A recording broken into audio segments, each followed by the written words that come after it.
Today we're looking at the equation of a circle and finding the radius and the centre of the circle from the equation. If you know the coordinates of the centre of a circle and the radius, you can find the equation of the circle using this general form. Substitute in the values of a and b, which are the coordinates of the centre, and r, which is the radius. 3 squared is 9, so our equation will be x minus 5 squared plus y minus 4 squared equals 9. Let's have a go at these questions. In this question we're told that the equation of a circle is x minus 4 squared plus y plus 3 squared equals 32, and we're asked to find the centre and the radius of the circle. We can compare it to the general form here, and we can clearly see that a is 4. Now b is a positive on our equation, so we need to have it as minus 3. And r is squared in the general form, so we need to find the square root of 32 for our r.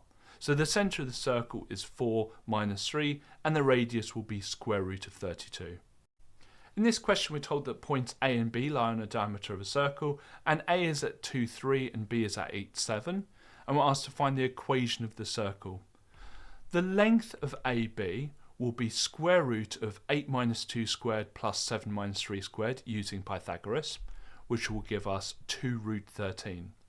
But AB is a diameter and we need to find the radius. So to find the radius, we're just going to halve this. So instead of 2 root 13, it's root 13.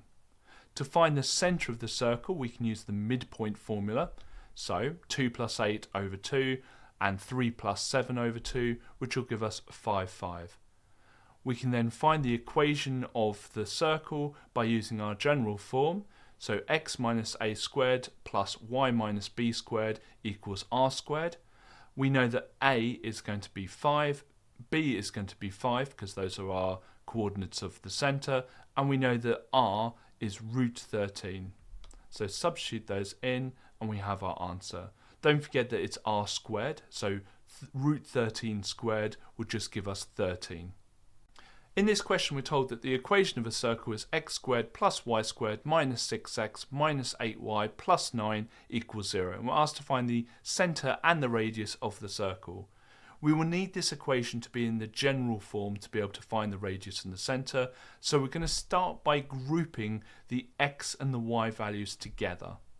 Next, we'll need to complete the square for x and y. So to complete the square for x, we need to do brackets x minus half b, so half of that 6 will be x brackets minus 3 squared, and we're going to take away half b squared. So half of that 6 is 3, squared is 9.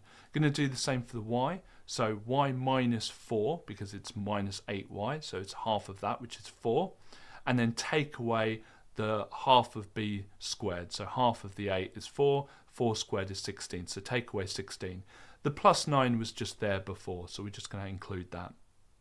We're going to move the number terms to the right hand side, so we are going to end up with equals 16, and we know that 16 is the same as 4 squared. Now it matches perfectly with the general form, so you can see that a will be 3, b will be 4, and r will be 4. So the centre of the circle will be at 3, 4, and the radius will be 4.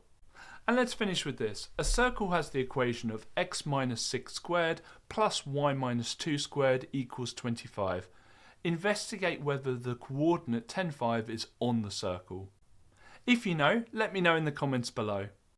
And you can come to onmaths.com or click the link in the description where you can access all of our free A-level papers and predictions, and you can even save your scores with a free account. This video is part of a larger A-level course that you can follow along with at onmaths.com.